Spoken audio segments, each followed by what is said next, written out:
श्रीभक्त्यादिगुणार्णवम् यतीन्द्रप्रवणं वन्दे रव्यजामातरं मुनिं लक्ष्मीनाथसमारम्भां नाथयामुनमध्यमाम् अस्मदाचार्यपर्यन्तां वन्दे गुरुपरम्परां यो नित्यमच्युतपदाम्बुजयुग्मरुक्मं व्यामोहतस्तदितराणि तृणाय मेने अस्मद्गुरोर्भगवतोस्य दयैकसिन्धोः रामानुजस्य चरणौ शरणं प्रपद्ये मातापिता युवतयस्तनया विभूतिः सर्वं यदेव नियमेन मदं भजानाम् आद्यस्य नः कुलपतेर्कुलाभिरामं श्रीमत्तदङ्घ्रियुगलं प्रणमामि मूर्ध्ना भूतं सरश्च महदाह्वयभट्टनाथ श्रीभक्तिसारकुलशेखरयोगिवाहान् भक्ताङ्घ्रिरेणुपरकालयतीन्द्रविश्रां श्रीमत्पराङ्कुशमुनिं प्रणतोऽस्मि नित्यम्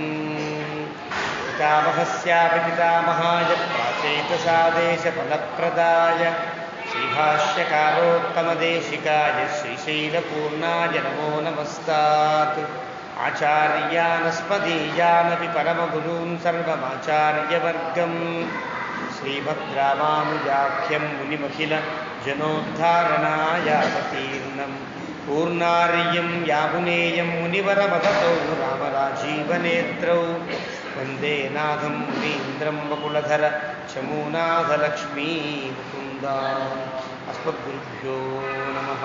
शुक्लाम्बरधरं विष्णुं शशिवर्णं चतुर्भुजं प्रसन्नवदनं ध्यायेत् सर्वविघ्नोपशान्तये यस्य विरदवक्त्राद्याः पारिषद्याः परश्यतं विघ्नं निघ्नन्ति सततं विश्वक्सेनं तमाश्रये ज्ञानानन्दमयं देवं निर्मलस्फटिकाकृतिम् आधारं सर्वविद्यानां हयग्रीवमुपास्महे अभङ्गुरकलादानस्थूललक्ष्यत्वमीयुषे तुङ्गाय महसे तस्मै तुरङ्गाय मुखे नमः।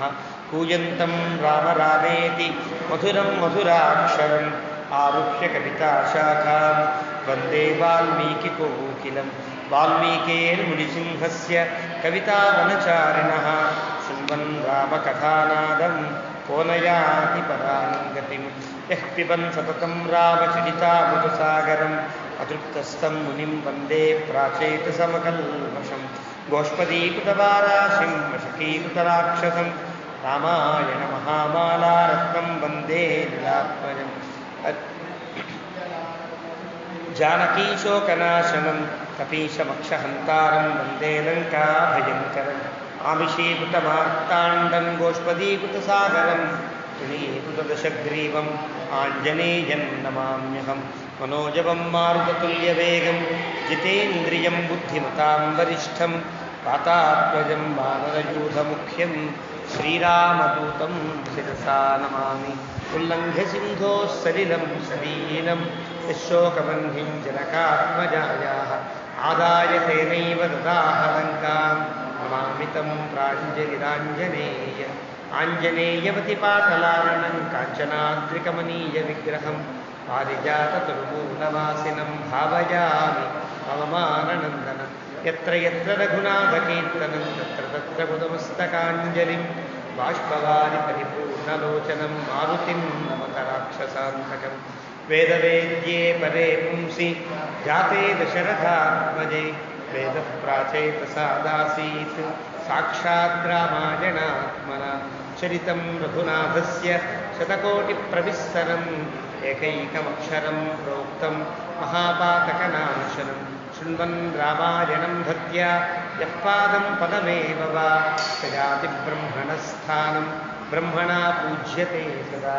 वाल्मीकिगिरिसम्भूता रामसागरगामिनी पुनाति भुवनं पुण्या रामायण महानदी श्लोकसारसमाकीर्णं सर्गकल्लोलसङ्कुलं काण्डग्राहमहामीनं वन्दे रामायणार्णवम् यः कर्णाञ्जलिसम्पुटैरहरः सम्यक् पिबत्यादरात् वाल्मीकेर्वदनारविन्दगलितं रामायणाख्यं मधु जन्मव्याधिजराविपत्तिमरणैः अत्यन्तसोपद्रवं संसारं सविहाय गच्छति पुमान् विष्णोः पदं शाश्वतं తదుపగత సమాస సంధియోగం సమమధురోపణతార్థవాక్యబద్ధం రఘువరచరితం మునిప్రణీతం దశశరసశ్చమధన్నిశామయధ్వం శ్రీరాఘవం దశరథాత్మజమప్రమేయం సీతాపతిం రఘుకులాన్వయరత్నదీపం ఆజానుబాహుమరవిందతలాయతాక్షం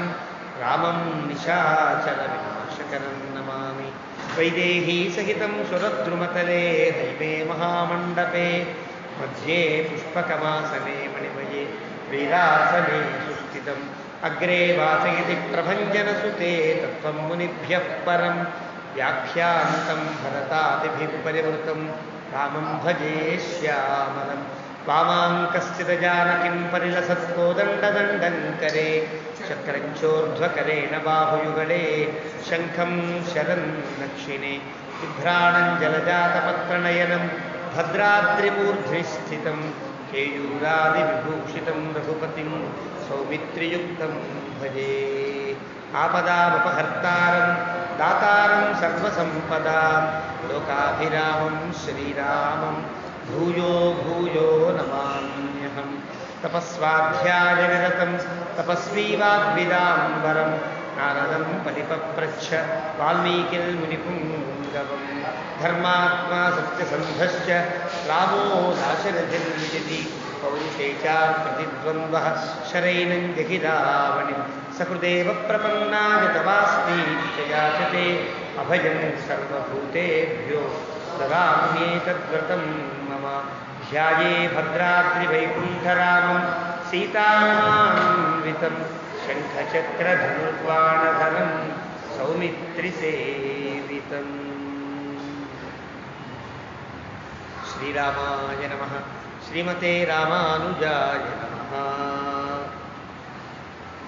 భగవద్బంధులారా, భద్రాచల శ్రీ సీతారామచంద్ర మహాప్రభుల యొక్క దివ్యానుగ్రహంతో మనం ప్రారంభించినటువంటి విలంబిరామ సంవత్సర పురస్కృత రామాయణ ప్రవచన లహరి భద్రాద్రి శ్రీరామాయణంలో మనం అరణ్యకాండలో ఆ అరణ్యకాండలో కూడా చిట్ట చివరి ఘట్టముల దాకా వచ్చాం. ఇది 64వ సర్గ, చాలా పెద్ద సర్గ.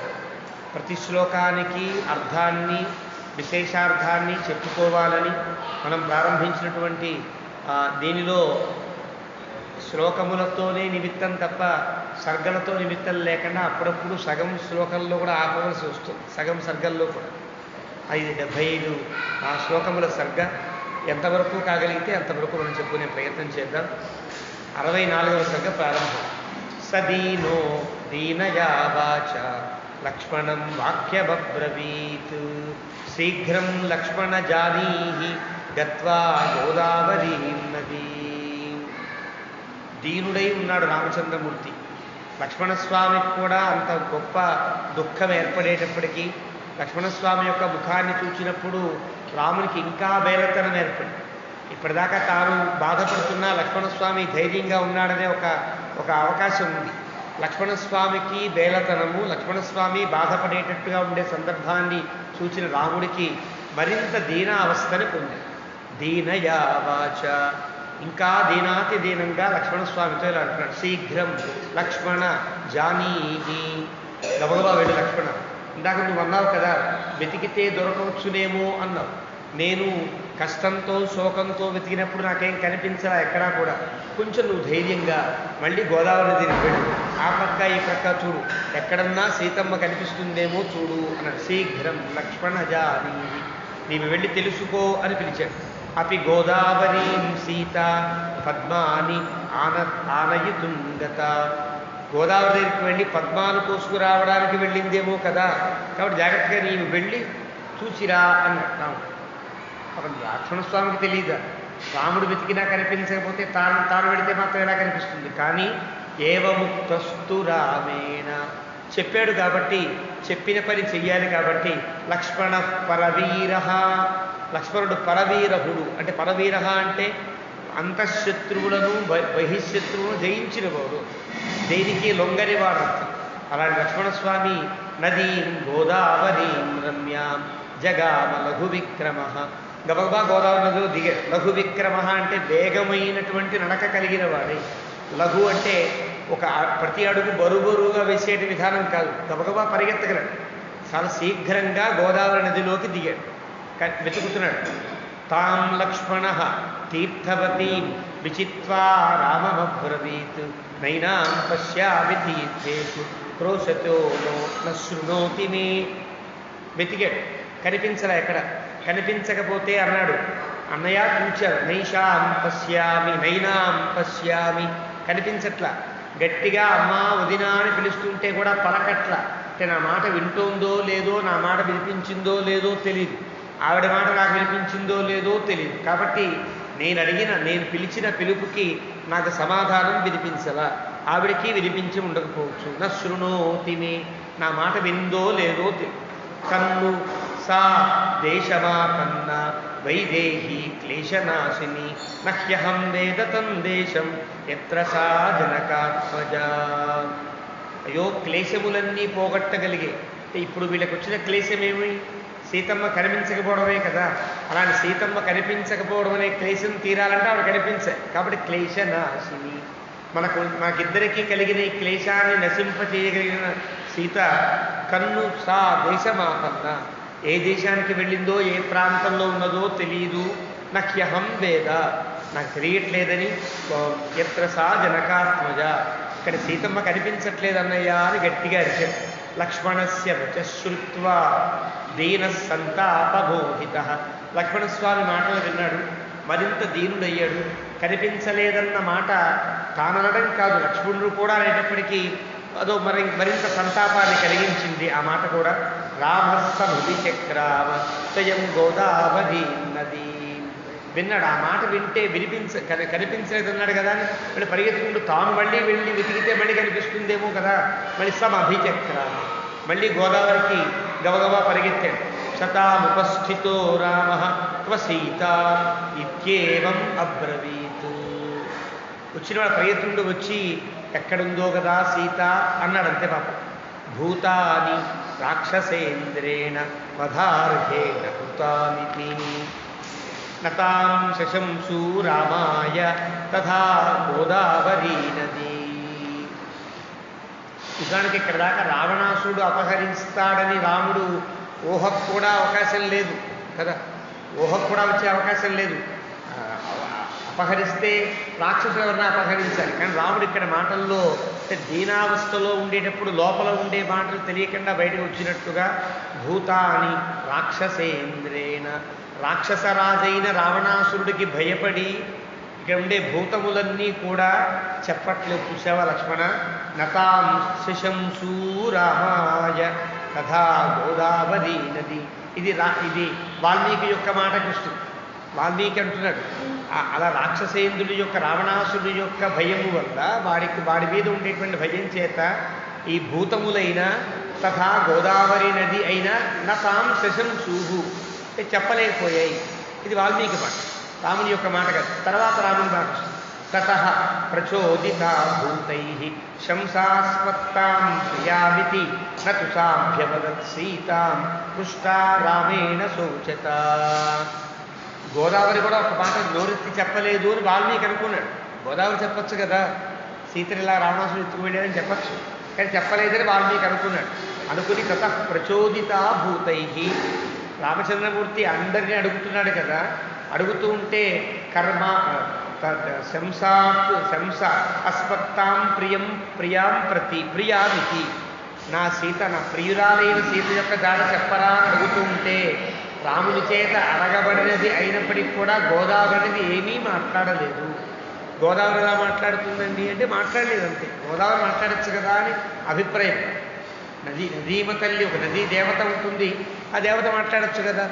ఎలాగైతే కృష్ణావతారంలో వసుదేవుడు ఇలా కృష్ణుడిని నేను గోకులానికి చేర్చాలి అంటే యమునా నది మాట విని ప్రక్కకి తప్పుకుని దారిచ్చిందో అలా గోదావరి కూడా ఇవ్వాలి కదా, గోదావరి సమాధానం చెప్పాలి కదా అని అనిపించింది. రావణస్య చ తద్రూపం కర్మాణి చ దురాత్మనః ధ్యాత్వా భయాత్తు వైదేహి సా నదీ న శశంసతాం. ఇది వాల్మీకి యొక్క మాటే. రావణస్య చ తద్రూపం, రావణాసురుడి యొక్క రూపాన్ని సీతమ్మ మాత్రమే కాదు గోదావరి కూడా చూచింది. వాడు 10 తలకాయలతో భయంకరాకారాన్ని పొందినప్పుడు సీత ఎలాగైతే చూచి నిర్విణ్ణ హృదయ అయిందో గోదావరి నది కూడా చూసింది కదా. ఆ భయం ఇంకా గోదావరికి తీరడ. కర్మాణి చ దురాత్మన. పోనీ రావణాసుడు యొక్క రూపమే భయంగా ఉందంటే కాదు, వాడు చేసిన పని కూడా దుర్మార్గంగా. సీతని బలాత్కారంగా ఎత్తుకుని వెళ్ళడం కానీ, ఈ జటాయువుని సంహరించడంలో కానీ వాడు చేసినటువంటి దుష్కృత్యం అంతా చూచింది గోదావరి. కాబట్టిట సా కర్మాణి చ దురాత్మన ధ్యాత్వ. రావణాసుని యొక్క రూపాన్ని, రావణాసుని యొక్క వికృత చేష్టని చూచిన గోదావరి భయాత్తు, భయము వలన వైదేహీ సా నది శశంసత. నది గోదావరి నది కూడా మాట్లాడలేదు అని అన్నాడు. ఏషా నిరాశస్ఫుతయా నద్య. గోదావరి చెప్పు చెప్పు అంటాడు రాముడు. గోదావరి ఏం పలకదు కదా. దాని నిరాశ కలిగినటువంటి రాముడు నద్యా సీతాయా దర్శనే కృత ఉవాచ రామ సౌమిత్రిం సీతాదర్శన కరిషిత. సీతా అదర్శన కరిషిత. ఇక్కడ తమాషా సీతాదర్శన కరిషిత అంటే అర్థం సీత యొక్క దర్శనము వల్ల కృషించినవాడు అనే అర్థాన్ని కూడా ఇస్తుంది. అక్కడ అదర్శనమని అకార ప్రశ్లేష ఏర్పడుతుంది. సీత కనిపించకపోవడం వల్ల ఏర్పడిన బాధతో కృషించిన రాముడు ఇలా అంటున్నాడు. సీత ఏషా గోదావరి సౌమ్య. గోదావరి ఇంత మంచిది కదా, ఇంత సౌమ్యురాలు కదా. కించిన్న ప్రతిభాషతే. సమాధానం చెప్పలేడు లక్ష్మణ. కిన్ను లక్ష్మణ వక్ష్యామి సమేత్య జనకం వచః. ఇప్పుడు నేను వెనక్కి వెళ్ళి జనకుడు అడిగితే గనక, జనక మహారాజు అడిగితే గనక ఏం సమాధానం చెప్పాలి? మాతరంచైవ వైదేహ్యాః వినా తామాహమప్రియం.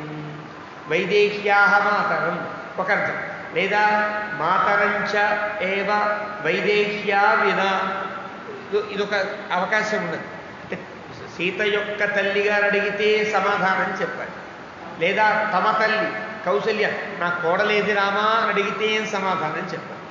మాతరంచైవ వైదేహ్యాః మాతరం ఒకటి, మాతరంచ ఏవ మా అమ్మగారిని, వైదేహ్యాః తాం విన, వైదేహి లేకుండా.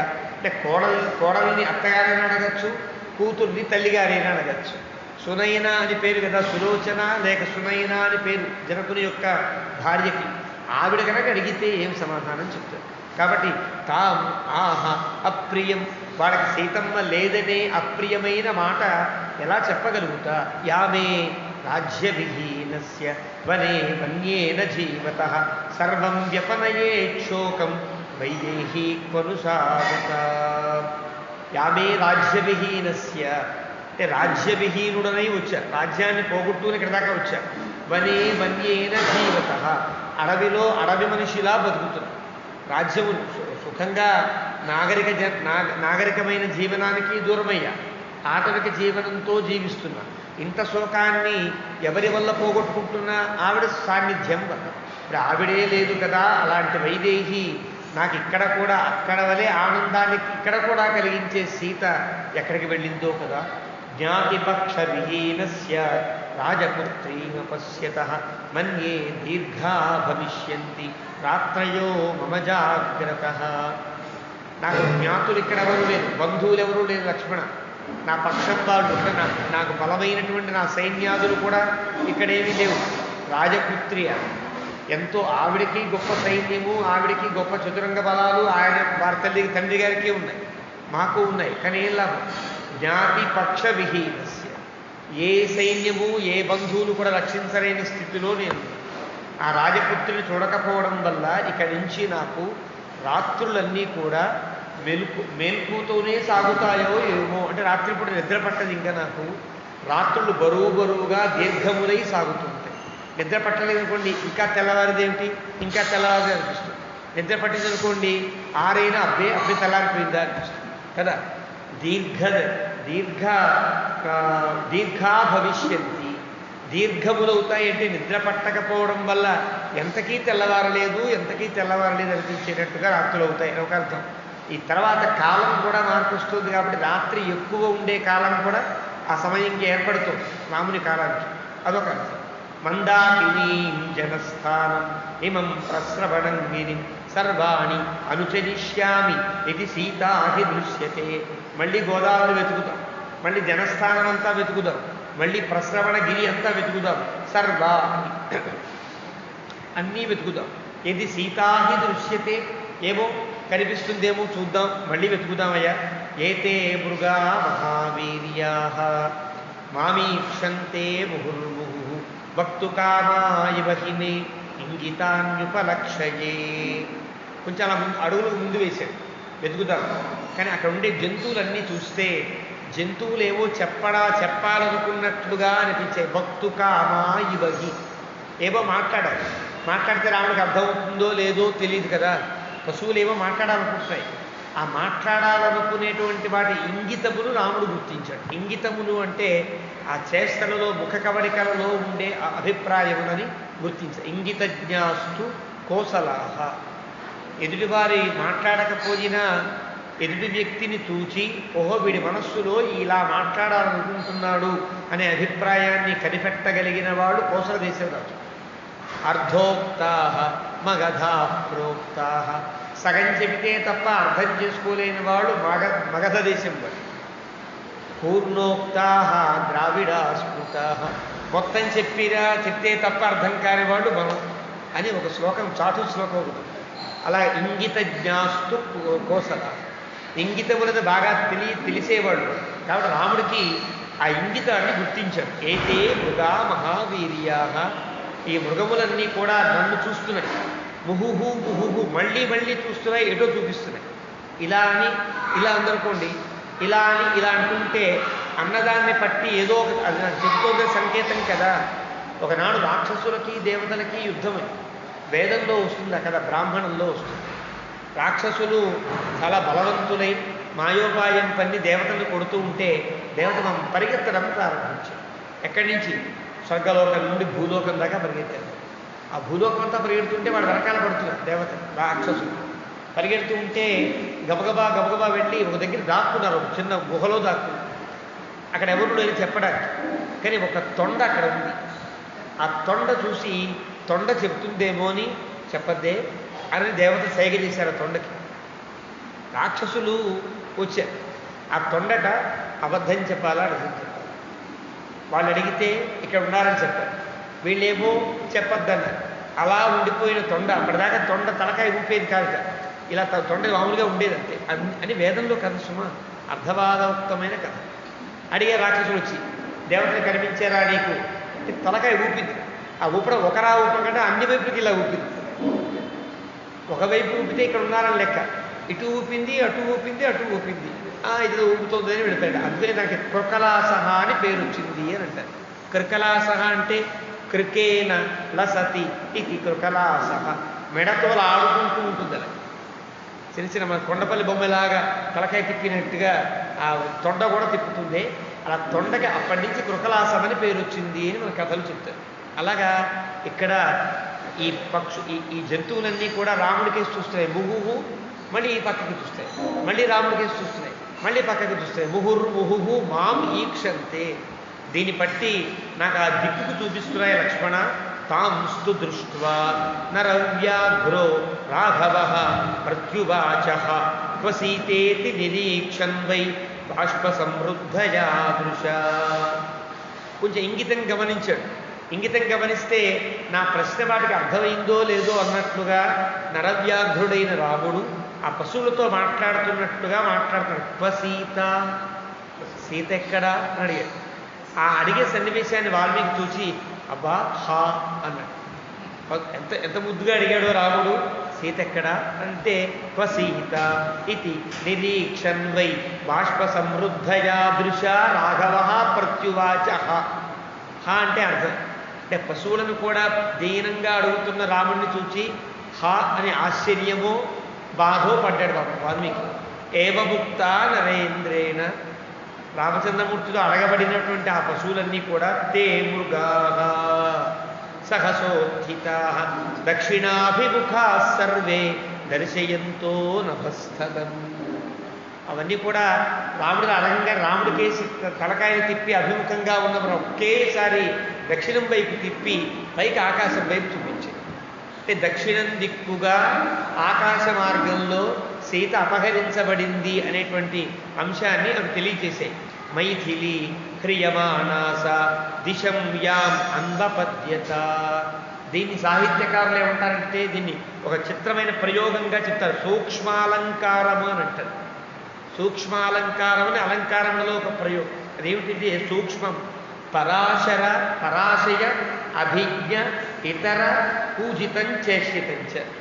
అంటే ఎదుటి వ్యక్తి యొక్క ఆశయాన్ని గుర్తించి అతని ఆశయానికి అనుగుణంగా ఒక చేష్టను కానీ ఒక మాటని కానీ మాట్లాడితే అలా మాట్లాడిన మాటలన్నీ సూక్ష్మాలంకారము అని అంటారు. సాహిత్యంలో వస్తుంది. ఇక్కడ సూక్ష్మాలంకార ప్రక్రియ ఇక్కడ సాగింది. రాముడు అడిగాడు సీత. సీత కోసమే రాముడు ఆశయం ఉన్నది కాబట్టి అవి రాముడికేసి చూసినవై దక్షిణం వైపు చూచి దక్షిణం దిక్కుగా చూచి మళ్ళీ ఆకాశానికి మోగులెత్తే. అంటే ఇలా వెళ్ళింది అని చెప్పేమాట.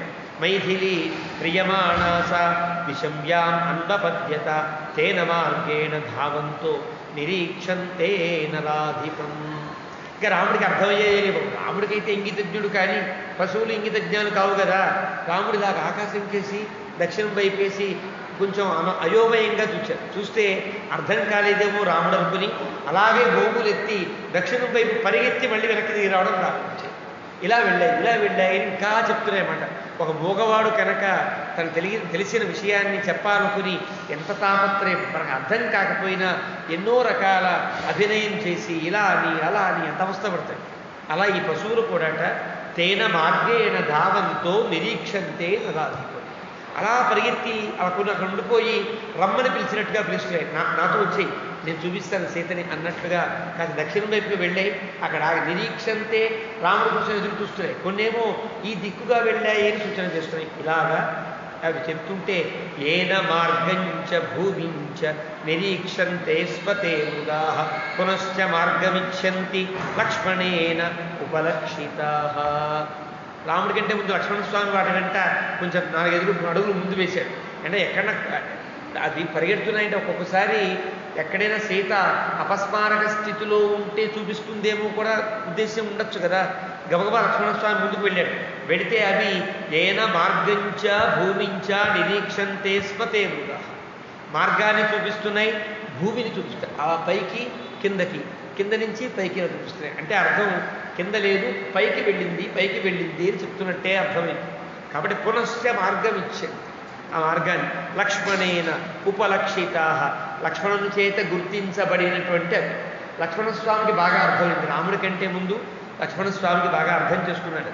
తేషాం వచన సర్వస్వం. అక్కడ అవేం మాట్లాడరు కానీ వాల్మీకి అంటున్నాడు తేషాం వచన సర్వస్వం. అవి మాట్లాడిన మాటలన్నింటినీ లక్షయామాస చేంజితం. అది మాట్లాడాడు. ఏం మాట్లాడాయంటే ఏవో అరిచాయి. వాటి నుండి సహజమైన అరుపులు ఉంటాయి కదా. అరిస్తే అరుపులన్నీ కూడా ఒక లయబద్ధంగా సీత అపహరించబడింది ఆకాశ మార్గంలో అని చెప్పినట్టు అనిపించింది. ఒక్కొక్కసారి మనకి వీణ వాయించినప్పుడు శ్రీ సూక్తాన్ని వాడు వాయించారనుకో, లేదా పృథు సూక్తాలను వేదాలను వాయిస్తే మనం అక్షరాలు రాని వాళ్ళు కూడా ఆ ధ్వనిని బట్టి అక్షరములను గుర్తించగలిగేటట్లుగా చాలామంది ఆ ప్రావీణ్యాన్ని మనకి చూపిస్తూ ఉంటారు. మీరు అక్షరాలు స్పష్టంగా మృదంగం మీద కూడా అక్షరాలు కనిపిస్తాయి. అలా అక్షరాలు ధ్వని యొక్క లయబద్ధత కానీ ఆ సరైనటువంటి స్థితిలో స్థాన ప్రయత్నాలతో కానీ అక్షరాన్ని పలికితే అక్షరం పలకకపోయినా ఆ ధ్వని వల్ల కూడా అక్షరాన్ని మనం స్పష్టంగా వినవచ్చు. ఈ పశువులు పాపం తమ విశ్వప్రయత్నం చేసి తమలో ఉండే అన్ని శక్తులు ప్రయోగించి లక్ష్మణస్వామికి అర్థమయ్యేటట్లుగా దక్షిణం వైపు సీత అపహరించబడింది ఆకాశ మార్గంలో తీసుకుని వెళ్ళారు అన్నట్టుగా తేషాం వచన సర్వస్వం. వాటి యొక్క వచనములన్నీ లక్ష్మణస్వామికి అర్థమయ్యాయి. లక్షయామాసచ ఇంగితం.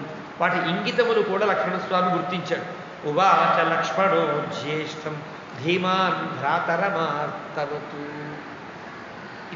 ఇద్దరు కనుక ఉంటే ఒక వ్యక్తికి అర్థం కాకపోతే ఒక వ్యక్తి తొందరగా అర్థమైంది, నేను చెప్తాను నాకు అర్థమైంది అంటాడే, కంగారు పడతాడే. అలాగే లక్ష్మణస్వామి వెంటనే ఉవాచ లక్ష్మణో జ్యేష్ఠం అన్నయ్యతో ఉంటున్నాడు. ధీమాన్ ధైర్యవంతుడై మాట్లాడుతున్నాడు. అంటే అప్పటిదాకా అంత ధైర్యంగా మాట్లాడు, ఏదో కొంచెం వినయంగా మాట్లాడేవాడు కాస్త అనగా నాకు అర్థమైంది, నీకేం భయం లేదు, నాకు అర్థమైంది అన్నట్టుగా ధీమాన్ ధీమంతుడై ఆర్తవతూ భ్రాతరం. అలా లేదు, ధైర్యంగా ఆనందంగా చెప్పాల, ఆర్తితో కూడి చెప్పాడు. అవేమంటున్నాయంటే క్వసీతేతి త్వయా పృష్ట, ఎక్కడ సీత నీవు అడిగావు కదా, నీవు అడిగిన సమాధానానికి వీలుగా అనుకూలంగా యథే మే సహసోత్థితా, ఇవన్నీ వెంటనే తలకాయ పైకెత్తే చూసావా, దర్శయంతి క్షితించైవ దక్షిణాంచ దిశం మృగా, భూమిని చూపిస్తున్నాయి, దక్షిణం దిక్కును చూపిస్తున్నాయి, ఆకాశానికి ఉత్థితా, ఆకాశానికి మోములు ఎత్తాయి. కాబట్టి ఆకాశ మార్గము భూమార్గము దక్షిణము చూపించాయంటే దక్షిణం దిక్కుగా కొంత భూప్రయాణం చేసి తర్వాత ఎగిరి ఆకాశ మార్గంలో వెళ్ళినట్టు అనేది ఒక లైన్ సమన్వయం చేసుకుని లక్ష్మణస్వామి అర్థమైన మాటను చెప్పాడు. సాధు గచ్చావహై దేవ దిశమేతాభి నైరుతిం యది స్యాదాగమః కశ్చిత్ ఆర్యా వా సాధలక్ష్యతే. అనే వెంటనే వెళదాం, తప్పనిసరిగా ఆ దిక్కుకే వెళదాం. అది నైరుతి దిక్కు, రాక్షసులు ఉండే ప్రాంతం కదా, రాక్షసులే కదా అపహరించింది, కాబట్టి నైరుతిం దిశం ఏత, ఆ దిక్కుకు వెళదాం. ఏది స్యాదాగమ, మనం వెళితే మనకేమో అదృష్టం మన వెంట రావచ్చు, మనకు అభిముఖం కావచ్చు, లేదా ఆర్యా వా సా అత లక్ష్యతే, సీతమ్మ మనకు కనిపించవచ్చు. అంటే అర్థం సీతమ్మన్నా కనిపిస్తుంది, సీతమ్మని పొందడానికి వీలైన ఒక ఆధారములైనా మనకు కనిపిస్తాయి అని అన్నాడు. బాఢమిత్యే అంటే లక్ష్మణస్వామి యొక్క యుక్తియుక్తమైన మాట వినగానే బాఢము, అలాగేనైనా బాఢం. తమాషా మీకు గతంలో చెప్పాను, ఆం అంటే వేరు, ఓం అంటే వేరు, బాఢం అంటే వేరు. ఈ మూడు కూడా అంగీకారాలు. ఒక సభలో కనుక ఒక పెద్ద వ్యక్తి ఇలా మనమంతా చేద్దాం అనుకుంటే అది పరిషత్ అంటారు. సభలో ఉన్న వాళ్ళంతా విద్వాంసులై విజ్ఞానవంతులై ఉన్నప్పుడు ఆ సభని కేవలం సభ అనదు, పరిషత్ అంటారు. పరిషత్ అంటే అర్థం అంటే తెలిసిన వారంతా ఉన్నది. సభ అంటే కొంతమంది తెలిసిన వారు తెలియని వారు, సమితి అంటే తెలుసుకోవడానికే సమకూరిన వాళ్ళ ఉండేది అని ఇలాగా చిన్న చిన్న తేడాలతో చెప్తారు. సభాచ మా సమీతిశ్చావతాం ప్రజాపాతే దుహితరౌ సంవిధానే. వేదంలో బ్రహ్మదేవుని యొక్క ఇద్దరు కుమార్తెలు ఉన్నారు, సభ అని సమితి అని ఇద్దరు అని వేదం చెప్తారు. సభ అంటే అక్కడ ప్రకాశముతో కూడినది అర్థం. అంటే చాలామంది తెలిసిన విద్వాంసులంతా కనుక ఉంటే అందుకే వేద సభలు, వేదాంత సభలు, పండిత సభలు అని చేస్తారు. పండిత సమితులు అలా అన్నారు. ఆ సభలంటే పెద్ద పెద్ద వాళ్ళంతా ఉండి చాలా విషయాలు చెప్పగలిగేటట్లుగా ఉంటారు. సభ సమితి అన్న తేడాలు అది. సమితి అంటే అంతా జిజ్ఞాసువులై కలిసి ఏదైనా ఒకటి సాధిద్దాం తెలుసుకుందాం అనుకున్న వాళ్ళంతా ఉండేది సమితి. సభ అంటే తెలిసిన వాళ్ళంతా ఉండే సమితి. ఇలా తేడా ఉంటాయి. ఆ విధంగా పెద్దవాడు మాట్లాడినప్పుడు అంతా పెద్దవాళ్ళు అయితే వాళ్ళంతా సమానమైన స్థాయికి వెళితే ఓం అని అంటారు. ఓం అంటే అర్థం మా అందరికీ అది అంగీకారమే అని అంటారు. ఒక పెద్దవాడు చెబితే ఒక చిన్నవాడు చెప్పినా అది యుక్తియుక్తంగా బాలాదపు సుభాషితంగా ఉంటే కనుక అలాగే అది కనుక చాలా పెద్దవాడు గురుతుల్యుడు తనకి హితోపదేశక అయినవాడు చెప్పిన దానికి శిష్యుడు కానీ వటువు కానీ బాఢం అన. బాఢం అంటే గురువు దగ్గర వినయపూర్వకంగా మాట్లాడే అంగీకారం. రాముడు ఇక్కడ అంటాడు బాఢం. లక్ష్మణస్వామికి గురుత్వాన్ని ఏర్పరిచాడు. అంటే అర్థం ఇక నుంచి సీతాన్వేషణకి మార్గదర్శనం నీదే అన్నట్లుగా నువ్వు ఎలా చెబితే అలా వింటా లక్ష్మణ బాఢం. అలాగే పెద్దవాడి దగ్గర ఒక చిన్నవాడు అంగీకరించినట్టుగా అంగీకరించి ప్రస్థితో దక్షిణాం దిశం, దక్షిణం వైపు ప్రయాణం చేస్తున్నాం. లక్ష్మణ అనుగత. తమాషా వాల్మీకి ప్రయోగంలోనే రాముణ్ణి లక్ష్మణస్వామి అనుసరించట్ల, లక్ష్మణ అనుగత రామ. ముందు లక్ష్మణుడు నడుస్తుంటే లక్ష్మణుని అనుసరిస్తూ రాముడు వెడుతున్నాడంటే ఇక్కడి నుంచి మార్గదర్శనం అంతా లక్ష్మణస్వామిది అని అర్థం. అది ఇక్కడి నుంచి రాముడికి ఏ కష్టం కలిగినా అన్న అని ఓదార్చేవాడు, ఓదారుస్తున్నవాడు లక్ష్మణుడు ఇక్కడ నేను ధైర్యంగా కనిపిస్తాడు. ఆ విధంగా శ్రీమాన్ వీక్షమాణో వసుంధరాం భూమిని చూస్తున్న శ్రీమంతుడైన రాముడు బయలుదేరి. శ్రీమంతుడంటే మనస్సులో ఒక ఆధారం దొరికేటప్పటికీ తమాషా ఏంటంటే మనం చాలా పెద్దది వెతుకుతున్నాం, వెతకడానికి చిన్న క్లూ దొరికితే అమ్మయ్య ఆ వస్తువే దొరికినంత ఆనందపడం కదా. అక్కడెక్కడో చూచానండి ఇందాక మీరు పెట్టే వస్తువు అనగానే అప్పటిదాకా ఇల్లంతా వెతికినవాడు ఓహో అక్కడ దొరికితే ఉంటుందన్నమాట అని క్లూ కనుక తెలిస్తే అక్కడ ఉంది అనే ధైర్యంతో ఆనందించినట్టుగానే శ్రీమంతుడయ్యాడు. సీతను పొందినంత గొప్ప ఆనందాన్ని పొందాడు రాముడు మనస్సులో అని లక్ష్మణానుగత శ్రీమాన్. శ్రీమాన్ అంటే సీత దొరికేసింది ఏం పర్వాలేదు అని చిన్నపాటి ధైర్యం కలిగినట్లుగా వీక్షమాణో వసుంధర, వసుంధరని చూస్తూ మాట్లాడుతూ వెళ్తున్నారు. ఏవం సంభాషమాణౌతౌ, వాడిద్దరు పరస్పరం మాట్లాడుకుంటున్నారు. అన్యోన్యం భ్రాతరాబుభౌ, మాట్లాడుకుంటూ ఇలా వెళ్దాం, ఇలా తీసుకెళ్ళి ఏదో మాట్లాడుకుంటాను, ఇలా వెళదాం, ఏదో ఈ పక్క నుంచి చూద్దాం, ఎవరినైనా కలుద్దాం, ఈ ప్రాంతం రాజులు ఎవరినైనా కలుద్దాం, వాళ్ళ యొక్క సహాయం తీసుకుందాం, ఏదో వాళ్ళకి ఆ సమయానికి తగిన ఆలోచనలు ఏవో చేస్తూ వాళ్ళు మాట్లాడుకుంటూ కాస్త ముందుకు వెళ్ళేటప్పటికీ అక్కడ చూస్తే వసుంధరాయాం పతితం పుష్పమార్గమపశ్యతాం, కొద్ది దూరం వెళ్ళేటప్పటికీ పుష్పములేవో వేసినట్టుగా ఉండే మార్గం కనిపించింది. కొద్ది దూరం పుష్పమార్గం అంటే దీన్ని ఆ మధ్యమ పదలోకి సమాసం అని అంటారు. పుష్పయుక్తమైన మార్గం పుష్పమార్గం, పుష్పములంతా నిండిన మార్గం కాదు. పుష్పములు అక్కడక్కడ వేస్తే ఆ పుష్పయుక్తము అనే పదం మధ్యమ పదలోకి సమాసం అన్నమాట. అందువల్ల మధ్యమ పదం కనిపించదు. అంటే అక్కడక్కడ పుష్పాలు ఎవరో జాల్చినట్టు ఎవరో విదిల్చినట్టు ఉన్నాయి. అది చూచారు రాముడు.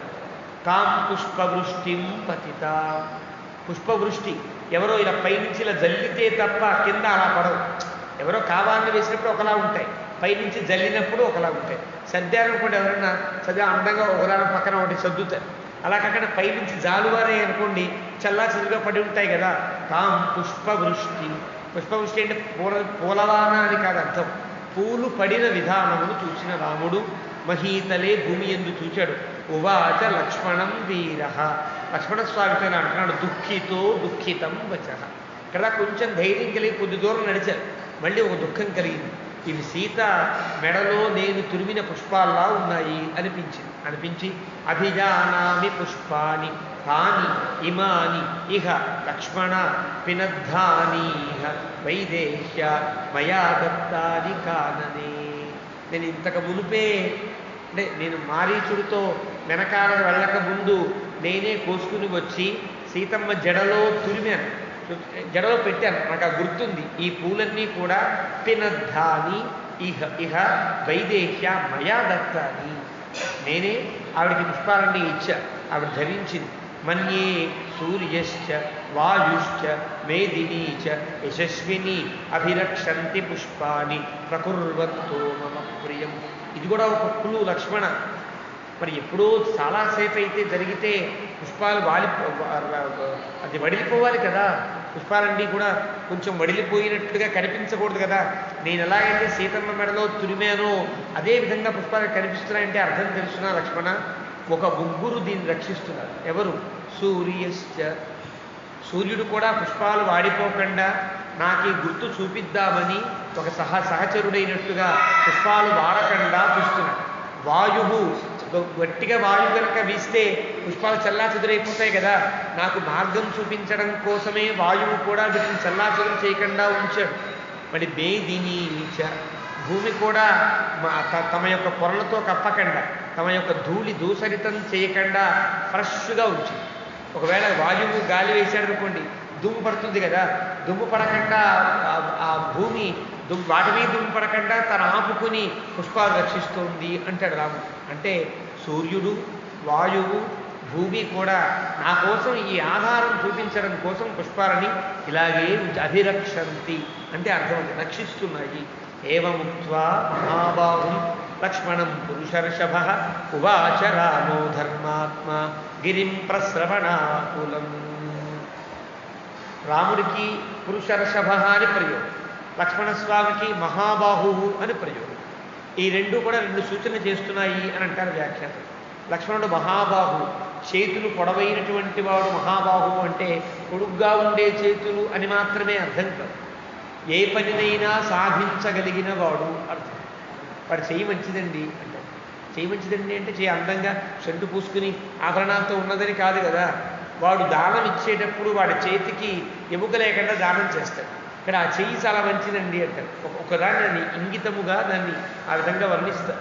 ఆ పద్ధతిలో మహాబాహు అంటే ఈ సీతాన్వేషణ పనిలో కార్యంలో లక్ష్మణుడు విజయం సాధించగలడు అన్నంత ఒక అభిప్రాయాన్ని మహాబాహు అనే పదం తెలియజేస్తుంది అని అంటారు వ్యాఖ్యాతం. పురుషర్షభ రామ, రాముడు పురుషర్షభుడు, పురుషులలో శ్రేష్ఠుడైనటువంటి వాడు. ఎందువల్ల తనని ఆశ్రయించి తన ప్రియురాలైన తన పత్ని అయిన స్త్రీప్రాయమైన స్త్రీ అయినటువంటి సీతమ్మ కోసం ఇంత తాపత్రయపడుతూ రక్షించాలనేటువంటి అభిప్రాయం కలిగిన వాడు కదా అసలు పురుషుడు అంటే. ఒక స్త్రీని రక్షించాలి, ఎవరి స్త్రీ అయినా కావచ్చు. స్త్రీ యొక్క రక్షణ మగవారి బాధ్యత. అది ఏ స్త్రీ ఏ మగవాడు ఉండదు. మన కంటి ముందు ఏ స్త్రీకి చిన్న ఆపద కలిగినా చిన్న ఇబ్బంది కలిగినా రక్షించవలసిన కనీసపు బాధ్యత మగవాడి మీద ఉంటుంది. అది ఆశ్రయించి ఉంటే ఇంకా ఎక్కువ ఉంటుంది, ఇష్టం ఉంటే ఇంకా ఎక్కువ ఉంటుంది. భార్య అయితే బాధ్యత కూడా కదా. ఇవన్నీ సమానంగా కలిగిన వాడని చెప్పడం కోసం పురుషర్షభ, పురుష శ్రేష్ఠుడు ఈయన అని వర్ణించారు. ధర్మాత్మ, ధర్మాత్ముడు కూడా. గిరిం ప్రశ్రవణాకులం, ఆ ప్రశ్రవణ గిరిని చూచి కచ్చిత్, మళ్ళీ కొంచెం దారి వెళ్ళేవాడికి ఆ పర్వతం కనిపిస్తోంది, అడగకుండా ఉండలేకపోయాడు, పర్వతాన్ని అడుగుతాడు. కచ్చిత్ క్షితిభృతాంనాథ దృష్ట సర్వాంగ సుందరి రామారమ్యే మనోద్దేశే మయా విరహితాత్వయా అని అడిగాడు రాముడు. క్షితిభృతాన్నాథ, క్షితిభృత్ అంటే అర్థం భూమిని ధరించేవి అనే అర్థం. భూమిని పరిపాలించే వాళ్ళకు కూడా క్షితిభృత్తులనే పేరు. రాజులకి క్షితిభృత్ అనే పేరు, పర్వతానికి క్షితిభృత్తులనే పేరు. ఈ శ్లోకంలో ఉండే తమాషా దీన్ని చిత్రాలంకార ధ్వని అని అంటారు. చిత్రాలంకార ధ్వని అంటే తాను వేసిన ప్రశ్న ఆ ప్రశ్నయే తనకు సమాధానంగా రావాలి. ఇది ఇక్కడ కనిపిస్తుంది ఈ శ్లోకంలో. ఈ చిత్రమైన శ్లోకం అంటారు. చిత్రగతం, చిత్రమైన శ్లోకం అంటే విచిత్రంగా ఉండే శ్లోకం అని కాదు అర్థం.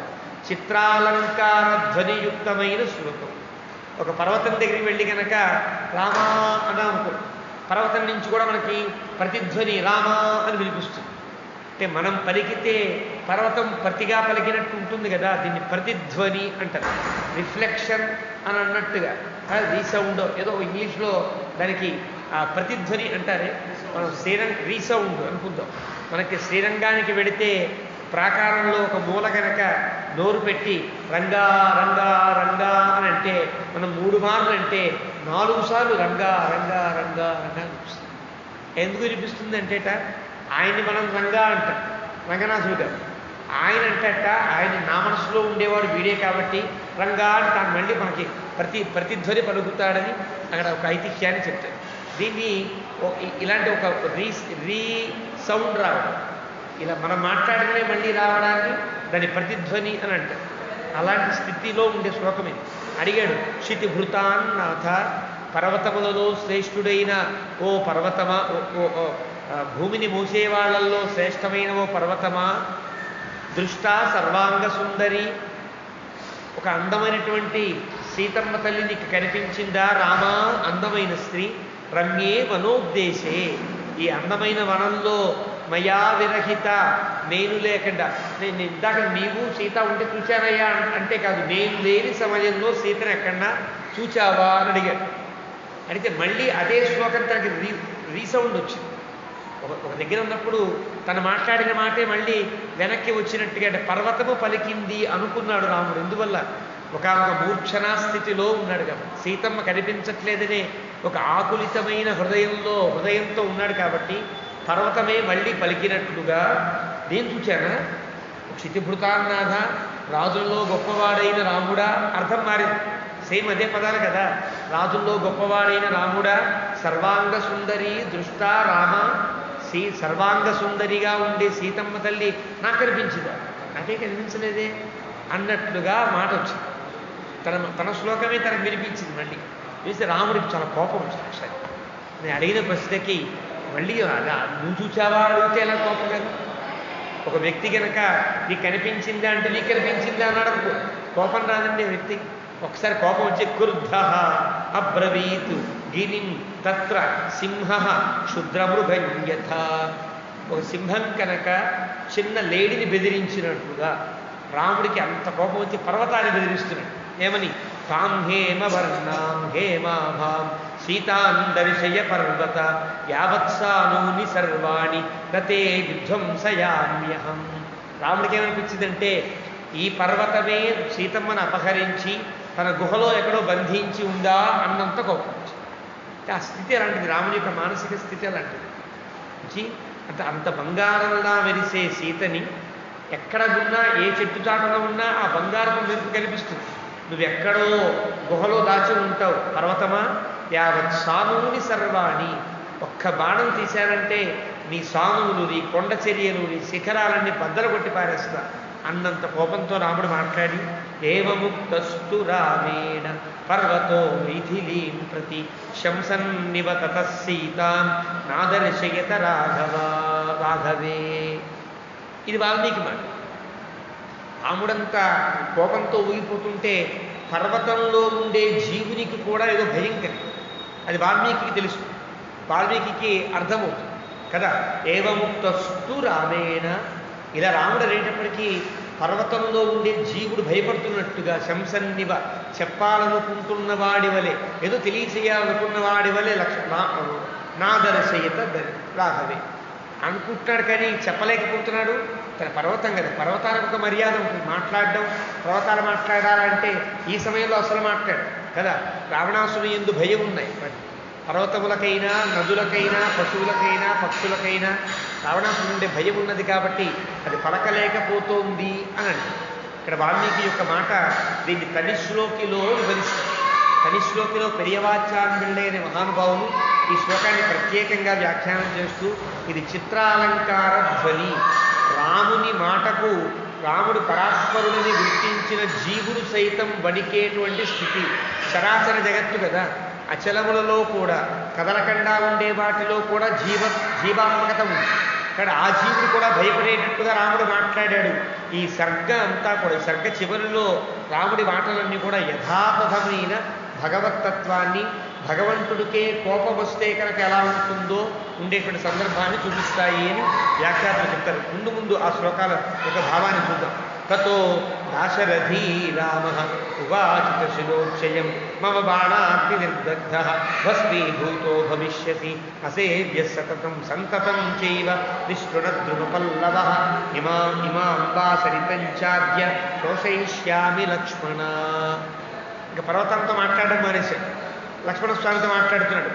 దాశరథీ రామ ఉవాచిత శిలోచ్చయం, పర్వతానికి లక్ష్మణస్వామికి ఇద్దరికి అర్థమయ్యేటట్టుగా మాట్లాడుతున్నాడు. పర్వతం వైపు చూసినా లక్ష్మణస్వామిని సంబోధించాడు. మమ బాణాగ్నిర్దగ్ధ, నేను గనక బాణం తీసి గనక కొడితే ఆ దగ్ధంతో పర్వతమంతా భస్మీభూతమైపోతుంది. పర్వతం రాయెప్పుడు భస్మీభూతం కాదు, పర్వతం మీద ఉండే చెట్లు చేమలు లతలు ఇవన్నీ కూడా బూడిద కుప్పలై పడిపోతాయి. అంత బాణం వేస్తే ఏమవుతుంది? అసేవ్య సంతతంచైవ, ఇంకా ఏ పశువు కూడా పర్వతం మీదకి ఎక్కదు, ఏ పశువులు దాన్ని ముట్టుకో. ఏదైనా ఒక గడ్డో గాదమో ఉంటే కదా పశువులు వస్తాయి, చెట్లు ఉంటే జంతువులు వచ్చి రక్షించుకుంటాయి తమ తాము. కానీ ఏ చెట్టు లేకుండా చేస్తే కనుక ఏ పశువు పక్షి దీంతో మాట్లాడకుండా ఉంటుంది. ఒక కోపం వచ్చిందనుకోండి, మనం ఏమంటాం, వీడితో ఎవరు మాట్లాడకండి రా అంటాం కదా. అంటే వాడి మీద కోపం వచ్చి వాడికి ఎవరు కూడా అనుయాయులుగా లేకుండా ఉండే చేయడం కూడా ఒక కోపంలో ఒక భాగం. కాబట్టి ఈ పర్వతానికి ఎవ్వరూ లేకుండా చేస్తా, ఏ పశువు ఏ పక్షి ఏ లేకుండా చేస్తా. అంతేనా? మరి ఇవన్నీ కాలిపోతే పైనుంచి ఝర్ణాలు అంటే జలపాతాలు పడుతున్నాయి కదా, వాటిని కూడా ఎండింపజేస్తా, అది కూడా ఉండలేము. ఆ నీళ్లు తాగడానికి ఏమైనా వస్తాయి కదా. కానీ పర్వతం అంతా ఎవ్వరికి ఉపయోగించని రీతిలో నాశనం చేసేస్తాను అని కోపం వచ్చి, ఎదినా ఖ్యాతి మే సీత ఆర్యాం చంద్ర నిభానన, నాకు పర్వతం నాకు మాట్లాడడంలా, నాకు సమాధానం చెప్పట్లేదు కాబట్టి ఇంత కోపం వచ్చింది అని లక్ష్మణస్వామితో ఉంటాడు. ఏవం స ఋషిత రామ దిదక్షన్నివ చక్షుష తదర్శ భూమౌ నిష్క్రాంతం రాక్షసస్య పదం మసతు. ఇది మనకి సాధారణంగా ఒకనొక దుఃఖ అవస్థ కలిగిన వ్యక్తి మాట్లాడేటువంటి ఉన్మత్త ప్రలాపంలా అనిపించిన లక్ష్మణస్వామి అలా అనుకోడు. ఈ సర్గ చూస్తే తెలుస్తుంది రాముని యొక్క హృదయంలో ఉండే బాధని, ఆ చరాచర జగత్తంతా కూడా సమాధానం చెప్పకపోవడాన్ని లక్ష్మణస్వామి గుర్తించాడు. రాముడు కొంచెం కోపంతో చూచి పర్వతం కేసి చూడడం మాని భూమి మీద గమనిస్తున్నాడు. భూమిని తదేకంగా చూస్తే అక్కడ భూమౌ నిష్క్రాంతం రాక్షసస్య పదం మహతు, పెద్ద ఒక అడుగు కనిపించింది. సామాన్యంగా మనుషులకు ఉండే అడుగు మహా అయితే అడుగు 13 అంగుళాలు 14 అంగుళాలు ఉంటుంది మన కాడని బట్టి. కానీ అది మహత్తు, చాలా పెద్ద అడుగు కనిపించింది. సామాన్యమైన మానవుల అడుగు గుర్తులా లేదు, పెద్ద అడుగు కనిపించింది. అది రాక్షసస్య, రావణాసుడి యొక్క అడుగు అని మనకి తెలుసు. త్రస్తాయా రామకాంక్షిణ్యా ప్రధావంత్యా నితస్తతః రాక్షసేన అనువృత్తాయా మైథిల్యాశ్చ పదాన్యథ. ఎప్పుడైతే పెద్ద అడుగు బలంగా కనిపించింది, తమాషా ఏంటి, కొంచెం బరువు ఉన్నవాడి యొక్క అడుగు గుర్తు బాగా పడుతుంది కదా. కింద ఉండే మట్టో ఇసుకో ఉంటే బరువైన వాడి అడుగు బాగా పడుతుంది. తేలిగ్గా ఉన్న వాళ్ళ అడుగులు పైన పడతాయి. బాగా ముందు కనిపించిన అడుగు రావణాసుని యొక్క అడుగు కావడంతో మళ్ళీ తదేకంగా చూస్తే రావణాసునికి అడుగులకు కొంచెం దూరంలో చిన్న చిన్న అడుగులు, అటో అడుగు ఇటో అడుగు. ఇతస్తతః, పెరుగులాడుతున్నప్పుడు సీత వాడిని తప్పించుకోవడానికి పెరుగులాడుతున్నప్పుడు అటు ఇటు అడుగులు వేస్తే ఆ అడుగుల యొక్క జాడలు రాముడు గమనించాడు. అంటే ఇక్కడేదో పెనుగులాట జరిగిందన్నమాట అనడానికి వీలుగా చూచి మైథిల్య సమీక్ష్య పరిక్రాంతం సీతాయా రాక్షసస్య చ భద్రం ధనుశ్చ తూణీచ వికీర్ణం బహుధారథం. చూస్తే అక్కడ అడుగులు కనిపించాయి. కొంచెం రాముడు గబగబా ముందుకు వెడితే అక్కడ విరిగిపోయిన ధనస్సు యొక్క ముక్కలు కనిపించాయి. తూణీచ, రావణాసుడు కట్టినటువంటి అమ్ముల పొది విరిగి కనిపించింది అక్కడ. వికీర్ణంచ బహుధారథం, రథం యొక్క విరిగిపోయిన ముక్కలన్నీ చల్లా చెదురుగా పడి ఉన్నట్టుగా కనిపించాయి. విరిగిపోయిన బాణం ముక్కలు, విరిగిపోయినటువంటి అమ్ముల పొది, ధనస్సు యొక్క విరిగిన ముక్కలు, ఇవన్నీ రాముడు గమనించాడు. గమనించి సంభ్రాంత హృదయో రామ శశంస భ్రాతరం ప్రియం. ఇంకా లక్ష్మణస్వామి వెనకాలే ఉన్నాడు. ఒకసారి గట్టిగా పిలిచాడు. సంభ్రాంత హృదయుడు, తత్తరపాటు పడినటువంటి మనస్సు కలిగిన వాడైన రాముడు. పశ్య లక్ష్మణ వైదేహ్యా శీర్ణా కనకబిందవ. మెల్లగా వంగి చూస్తే చిన్న చిన్న బంగారపు రౌండ్స్ కనిపించాయి. అంటే మీకు ఉదాహరణకి ఈ రోజుల్లో మెడలో వేసేటువంటి వాళ్ళు చిన్న చిన్న రౌండ్గా బంగారపు ఒక గింజలు తయారు చేస్తారు. అవి రాజుల యొక్క ఆడవాడ కట్టినటువంటి చీరలకి వెనక చివరిలో కొసల వల్లే కూడా బంగారపు కనక బిందువులు అంటారు. కనక బిందువులు అని పేరు, బంగారు బిందువులు అని పేరు. అవి కడతారు. ఎప్పుడైనా కూడా ఒక వస్త్రానికి అంచులు లేని వస్త్రాన్ని కట్టకూడదని నియమం. మామూలుగా పంచెలు కట్టినా ఆడవాళ్ళు చీరలు కట్టినా ఆ కొసలు కనిపించాయి. కొసలు కనిపించేటట్టుగా ఉండే చీరలు శ్రేష్టంగా భావించవు. అందుకని కన్యాదానాలప్పుడు పెళ్ళిళ్ళప్పుడు చీరలు సెలెక్ట్ చేసేటప్పుడు పెద్దవాళ్ళని తీసుకువెళితే వాడు ఈ చీర కొనాలి, అంచులు ఉంటాయి కదా, అలా వేలాడే అంచులు ఉండాలి ఆ చీరలకి. అలా ఏవో కొన్ని నియమాలు ఉన్నాయి. అంచులు లేని చీరలు కట్టకూడదని నియమం. అస్సలు అంచు లేని పంచె అస్సలు కట్టకూడదని. ఏదో ఒక అంచు ఉండాలి, చిన్నదో పెద్దదో ఉండాలి. అంచు లేకుండా కడితే కనుక అది వైరాగ్యానికి ఆ కార్యక్రమం యొక్క సౌభాగ్యానికి ఆటంకం కలిగిస్తుంది అని అంటారు.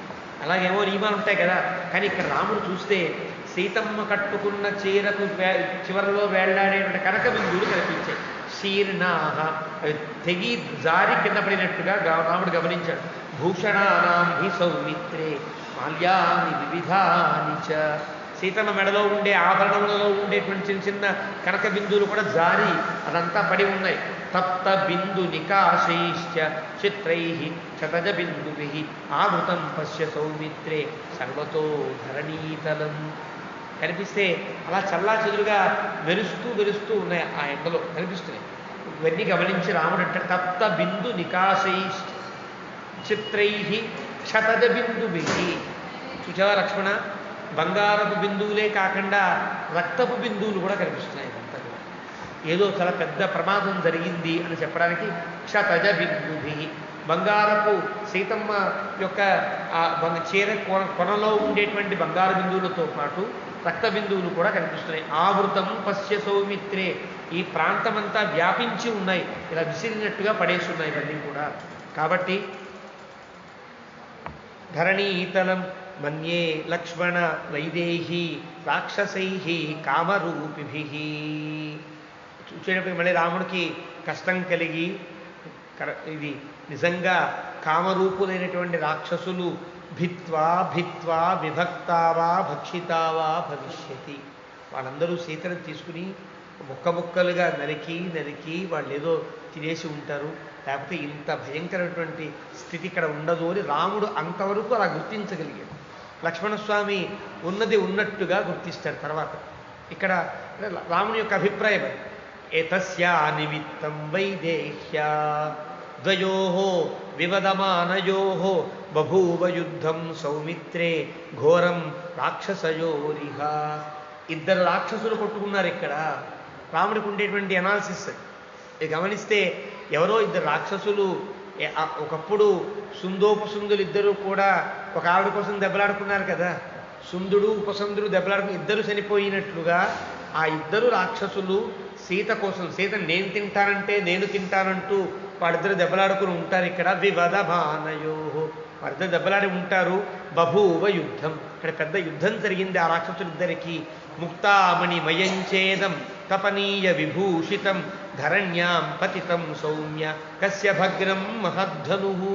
నిజమే, కానీ ముక్తామణిమయం అంటే ముత్యాలతో మణులతో నిండి ఉన్నటువంటి బంగారపు కవచాలతో ఉండే ఈ రథము పడిపోయిందే కింద, విరిగిపోయి ముక్కలు ముక్కలుగా.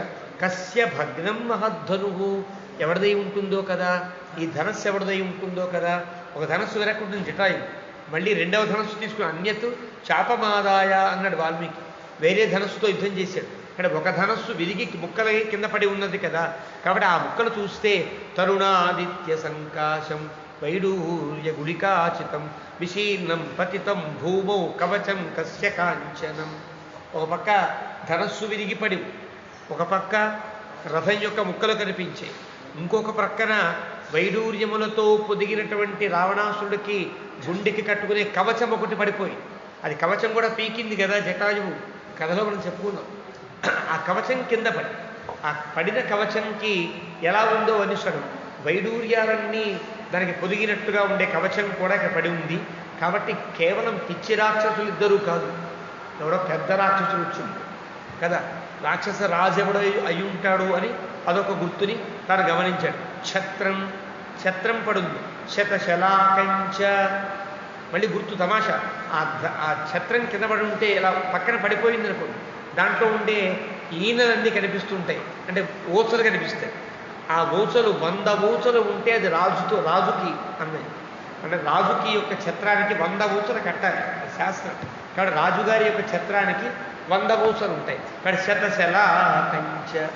రాముడి యొక్క ఒక ఏమంటారు, నేర పరిశోధనలో ఆధారాలు గుర్తించినట్టుగా ఇది 100 శలాకలతో ఉన్నది కాబట్టి ఎవరిదో రాజు అయినటువంటి వాడి ఛత్రము. శలాఛత్రం శతశలాకంచ దివ్యమాల్య ఉపశోభితం, దివ్యమాల్యములన్నీ కనిపిస్తున్నాయి. భగ్నదండం, ఒక రాజదండము విరిగిపడి ఉంది, లేదా ఛత్రం యొక్క దండము పక్కన విరిగిపడి ఉంది.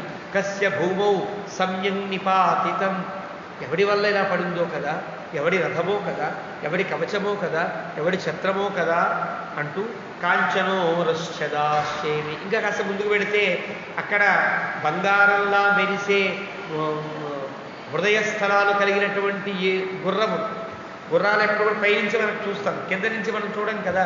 కింద తెల్లగా మెత్తగా ఉంటుంది గుర్రము. అది కనుక ఈ గుర్రములకి బంగారంలా మెరిసేటువంటి పురస్థలం అవి ఇలా పడిపోయినాయి కింద, అంటే పైకి గుండెలు పైకి పెట్టి పడిపోయినాయన్నమాట. చూస్తే ఉరశ్చదం అలా ఉన్నటువంటి ఈ పిశాచ వదనాకరాహ, దయ్యపు తలకాయలతో ఉండేటువంటి పళ్ళతో భయంకరంగా ఉండే ఈ గాడిదలు కంసర గాడిదలు కూడినటువంటి రథం, లేదా గుర్రముల వల్ల కనిపించేది ఖరాహ, గుర్రపు జాతిలో ఒక జాతి కంసర గాడిద జాతి. ఆ కంసర గాడిదలతో కూడినటువంటి రథం కనిపిస్తుంది. ఆ గుర్రాలన్నీ పడి ఉన్నాయి. భీమరూపా, భయంకరంగా ఉన్నాయి. మహాకాయా, పెద్ద పెద్ద శరీరము కలిగి. కశ్యవా నిహతాన్ని, ఎవరి గుర్రాన్ని? దీప్తపావక సంకాశ ద్యుతిమాన్ సమరధ్వజ అపవిద్ధశ్చ భగ్నశ్చ కస్య సాంగ్రామికో రథ. ప్రకాశించే ఈ రథం, గొప్ప అద్భుతమైనటువంటి ధ్వజము, ఇవన్నీ చూస్తుంటే అపవిద్ధ, ఎవరి చేతో కొట్టబడ్డాయి, అంటే యుద్ధం జరిగింది. వాడు కావాలని పగలగొట్టాడు ఈ ధనస్సుని, ఈ ఛత్రాన్ని, ఈ సమరధ్వజాన్ని కూడా. కాబట్టి ఇక్కడ యుద్ధానికి సంబంధించిన రథం కనిపిస్తుంది కాబట్టి సాంగ్రామిక రథ, సంగ్రామానికి తగినటువంటి రథంతో వచ్చాడు ఎవడో. అంటే యుద్ధం చేయడానికే వచ్చాడు కదా రావణాసురుడు. అక్కడ ఒక సారథిని అర్ధరాత్రి లేపినప్పుడు ఈ రథం కాదు ఈ రథాన్ని కట్టు అని చెబుతాడు రావణాసురుడు. అంటే ఒకవేళ రాముడే కనుక యుద్ధం చేస్తే ఆ యుద్ధంలో కూడా రాముడితో జయించడానికి వీలుగా ఉండేటువంటి వీలైన రథాన్ని పట్టుకొచ్చాడు. కాబట్టి సాంగ్రామికో రథం, యుద్ధమునకు తగిన రథంతో ఎవడో వచ్చాడు అని గుర్తించి రాముడు రథాక్షమాత్రా విశిఖా తపనీయ విభూషణా కస్యేమే అభిగతా బాణా కఠిన్నా ఘోరకర్మణ. ఆ రథానికి ఉండే ఇరుసులు చూచిన, ఆ ఇరుసులకుండే వెడల్పు చూచిన అష్టాశీతి శతమీషా అంటారు. ఈషా అంటే రథపు కాడ. రథపు కాడ ఎన్నడుగులు ఎన్నంగుళాలు ఉండాలో ఒక లెక్క. అష్టాశీతి శత అంటారు. 800 అంగుళాల పొడుగు ఉంటుంది ఆ యుద్ధానికి వచ్చే రథం యొక్క కాడ. అట్లా ఉంటుంది. ఇరుసు అంటారు. ఒక దండం, ఆ 2 చక్రాలని కలిపేటువంటి ఒక ఇరుసు ఏదైతే ఉన్నదో అది 800 అంగుళాల వెడల్పు ఉంటుంది, పొడుగు ఉంటుంది. అందులో మన ఆభరణాలను దాచుకోవాలి కదా, గదలు ఖడ్గాలు ధనస్సులు కొన్ని అమ్ముల పొదులని దాచుకోవాలి. రథం అంటే ఒక్కళ్ళు కూర్చుని వెళ్ళేటట్టుగా మనకేదో బొమ్మల్లోనూ సినిమాలో చూపించే రథాల్లో ఉండవు. యుద్ధ రథాలు వేరే ఉంటాయి. ఎలాగైతే సైనిక దళాల్లో యుద్ధం చేసే విమానాలు అంటారు, యుద్ధం విమానాలు వేరు, ఎక్కి తిరిగే విమానాలు తేడా ఉన్నట్టుగానే యుద్ధానికి వెళ్ళే రథములు కూడా వేరే ఉంటాయి. అలాంటి రథాన్ని చూచాడు రాముడు. ఇది పెద్ద యుద్ధమే జరిగింది ఇక్కడ. శరావరౌ శరై పూర్ణౌ విధ్వస్తౌ పశ్య లక్ష్మణ ప్రతోదాభీషు హస్తో వై కస్యాయం సారథిర్హతః. ఇంకా కొంచెం ముందుకు వెడితే గుర్రాలకి ఆ పక్కన ఒకడు పడిపోయి ఉన్నాడు. వాడి చేతిలో ఈ కళ్యాలు ఉన్నాయి, కళ్యాలు కొరడా కూడా ఉంది. కళ్యము కొరడా ఉండే సారథి సరిపోయి ఆ దూరంగా పడి ఉన్నాడు. అంటే సారథి కూడా వచ్చాడంటే వాడు ఇంకా గొప్ప రాజు అయి ఉంటాడు కదా. మన కారు మనమే నడుపుకుంటే సామాన్యుల లెక్క. మనకు డ్రైవర్ ఉన్నాడు అనుకోండి, మనం చాలా గొప్ప ఓనర్లో, మనం చాలా ఐశ్వర్యవంతులు అని చెప్పినట్టుగానే ఒక సారథి కూడా రథానికి వచ్చాడు. కాబట్టి ప్రతోద అభీషు హస్త, అతను కూడా చాలా పరాక్రమవంతుడైనట్టుగా ఉన్నాడు. ఒక్క కొరడా పట్టుకుని కళ్యాణం పట్టుకున్నటువంటి వాడి పక్కన కూడా శరావరౌ శరై పూర్ణౌ అమ్ముల పొదులు ఉన్నాయి, బాణములు ఉన్నాయి. చూచావా లక్ష్మణ, పెద్దవాడు ఎవడో వచ్చాడు. కస్యేమౌ పురుష వ్యాఘ్ర శయాతే నిహతౌ యుధి చామరగ్రాహిణౌ సౌమ్య సోష్ణీష మణికుండలౌ. మనకి అక్కడ వాళ్ళని చెప్పలేదు కానీ ఇక్కడ చెప్తున్నాడు. అంటే ఆ రథంలో ఎప్పుడు కూడా ఇద్దరు ఉంటారు రావణాసుడికి పక్కన. వాళ్ళు ఉష్ణీషాలు ధరించి తలపాగలు కట్టుకుని వాళ్ళు చామరాలు వీస్తూ ఉంటారు. రావణాసుడికి ఎప్పుడు కూడా చెమట పట్టకుండా వాళ్ళు ఇద్దరు ఉంటారనమాట. అక్కడ యుద్ధంలో జటాయువు దగ్గర యుద్ధంలో సూచాయిగా చెప్పాడు. ఇక్కడ స్పష్టంగా రాముడి మాటల్లో చూచావా, వీళ్ళిద్దరూ చామరగ్రాహిణులు అయిన పురుషులు. వీళ్ళిద్దరూ కూడా ఉష్ణీషాలు ధరించారు. ఆడవాళ్ళు కాదన్నమాట. ఆడవాళ్ళు యుద్ధాలకి రారు. వాళ్ళు చామరాపటం ఆడవాళ్ళు రాజ్యాల్లో ఉంటారు కదా, యుద్ధానికి వచ్చేటువంటి చామరగ్రాహిణులు వేరు ఉంటారు. వాళ్ళు వచ్చారు, వాళ్ళు ఉష్ణీషాలు ధరించారు. వాళ్ళిద్దరు ఇక్కడ పడి ఉన్నారు కదా, అంటే వీళ్ళను కూడా ఎవరో చంపారు. కాబట్టి మన వైపు నుంచి ఒక యుద్ధం, ఆ వైపు నుంచి ఒక యుద్ధం జరిగింది. అదొక చిన్న ఉదాహరణ, చిన్న ఆధారం అన్నమాట. అలా జరిగింది. పదవీ పురుషస్యేష వ్యక్తం కస్యాపి రక్షస వైరం శతగుణం పశ్య మమేదం జీవితాంతకం. ఇదంతా చూస్తే, ఈ స్థానం అంతా చూస్తే, ఈ స్థలం అంతా గమనిస్తే గనక ఒక రాక్షసుడికి, భయంకరుడైన పెద్ద రాక్షసుడికి నాకు కూడా ఈ వైరము, శత్రుత్వం అనేది ఏదైతే ఉన్నదో ఇది 100 గుణాలు పెరిగింది. ఇప్పటిదాకా ఏదో శత్రుత్వం కాస్త ఉన్నది, ఇది పెరిగింది. 100 రెట్లు శత్రుత్వం పెరిగింది. ఎలాగా ఇది మమ ఇదం జీవితాంతకం, వాడి జీవితాంతకం దాకా, అంటే వాడి చంపేంత వరకు నాకు ఈ శత్రుత్వం నడుస్తుంది ఒక అర్థం. నేను ఉన్నంతకాలం ఈ శత్రుత్వాన్ని మరిచిపోలేను అని ఒక అర్థం. జీవితాంతకమైన శత్రుత్వం మొదలైంది లక్ష్మణ. సంఘోర హృదయై సౌమ్య రాక్షసై కామరూపి కృతామృతా వా సీతా సా భక్షితా వా తపస్విని. పాపం దీనురాలు సీత, సుఘోర హృదయులు, దుర్మార్గమైనటువంటి ఏమాత్రం మెత్తదనం లేని గుండెలు కలిగిన వాడు. అలాంటి కామరూపులైన రాక్షసుల చేత అపహరించబడిందా, చంపబడిందా, తానే వాళ్ళకి చెందకుండా అందకుండా చనిపోయిందా తెలియదు. మృతావా, తానే చనిపోయిందా తెలియదు. న ధర్మస్త్రాయతే సీత ప్రియమాణం మహావనే. ఇంత ధర్మాత్ములం కదా, ఇంత ధర్మాన్ని పాటిస్తుంది కదా సీత, ధర్మం ఎందుకు రక్షించలేదు సీతని? ఇక్కడి నుంచి రాముని యొక్క ఒక తీవ్రతరమైన మాటలు కనిపిస్తాయి. ధర్మం కాపాడద్దా? ధర్మాన్ని ఆచరిస్తున్నప్పుడు ధర్మం కాపాడద్దా సీతని? కర్తారమపి భక్షితాయాం హి వైదేహ్యాం హృతాయామపి లక్ష్మణ కేహి లోకే ప్రియం కర్తుం శక్తా సౌమ్యమమేశ్వరాః. ఇక్కడ నుండి వ్యాఖ్యాతలు చెప్తారు, రాముడు తాను భగవంతుడని స్పష్టంగా మాట్లాడుతున్నాడు తప్ప ఏదో ఇది ఉన్మత్త ప్రలాపము కాదు. ఎందుకంటే ఇక్కడ మాట్లాడే మాటలు చూడండి. సీతకి ఇంత అపకారం జరుగుతూ ఉంటే, సీతకి ప్రాణాపాయ స్థితి కలుగుతూ ఉంటే దేవతలంతా ఏం చేస్తున్నారు? వాళ్ళంతా బొమ్మలుగా చూస్తున్నారు, జరిగే దృశ్యాన్ని గమనిస్తున్నారు. వాళ్ళు చూసి ఊరుకోవడమే అట్లా. వాళ్ళ పని కోసం కదా నేను ఇక్కడ దిగాను. వాళ్ళ పని కోసం నేను దిగినప్పుడు నా వెనకాల ఉండి నాకు అపకారం దగ్గర చూడవలసిన బాధ్యత వాళ్ళకి లేదా? ఆ కోపం వచ్చింది. కోపం వచ్చి పై శ్లోకంలో గమనించండి జాగ్రత్తగా. కర్తారమపి లోకానాం శూరం కరుణవేదినం అజ్ఞానాత్ అవమన్యేరం సర్వభూతాని లక్ష్మణ. కర్తారమపి లోకానాం, ఈ లోకములన్నీ కూడా కర్త ఎవరు? లోకములన్నింటికి నేను కర్త. అంటే సృష్టి చేసిన వాడను నేను. కర్తారమపి లోకానాం, కర్త అనే పదం చేత సృష్టికర్తను నేను. శూరం, శూరుణ్ణి అంటే అర్థం లయకర్తను నేను. శూరపదం లయకర్తృత్వానికి సంబంధించింది. సృష్టించిన వాణ్ణి నేను, లయము చేసేవాణ్ణి నేను. కరుణవేదినం, కృపతో రక్షించేవాణ్ణి నేను కదా. సృష్టి స్థితి లయములు చేసేవాణ్ణి నేను. అలాంటి నన్ను నాకింత ఆపద కలిగితే అజ్ఞానాత్తు అవమన్యేరం, అజ్ఞానంతో వాళ్ళకి అర్థం కావట్లేదా దేవతలకి? లేదా నన్ను అవమానపరుస్తున్నారా? ఈ రొంపిలోకి దింపేసి వాళ్ళు హాయిగా ఉన్నారా? వాళ్ళ కోసం నేను వస్తే వాళ్ళు హాయిగా ఉంటారా? సర్వభూతాని లక్ష్మణ. ఈ సన్నివేశాన్ని దృష్టిలో పెట్టుకుని వాల్మీకి మొట్టమొదటి సర్గలో నారదుడిని అడిగాడు ప్రశ్నలు కొన్ని. చిట్ట చివరి 16వ ప్రశ్న మీకు గుర్తుండే ఉంటుంది. ఎవడికి కోపం వస్తే దేవతలు సైతం వడికిపోతారో వాడి కథ నాకు చెప్పవా అని చెప్తారు. కస్య బిభ్యతి దేవాశ్చ జాతరోషస్య సంయుగే. మొట్టమొదటి సగలోకి పెడితే మీకు తెలుస్తుంది. ఎవడికి కోపం వస్తే దేవతలు సైతం భయపడిపోతారో అంటాడే, ఆ మాటకి ఇక్కడ ఈ శ్లోకములన్నీ గొప్ప ఉదాహరణగా భావించారు. ఇక్కడి నుంచి రాముడు అంటాడు, మృదుం లోకహితే యుక్తం దాంతం కరుణవేదినం నిర్వీర్య ఇతి మన్యంతే నూనం మాం హృదసేశ్వరాః.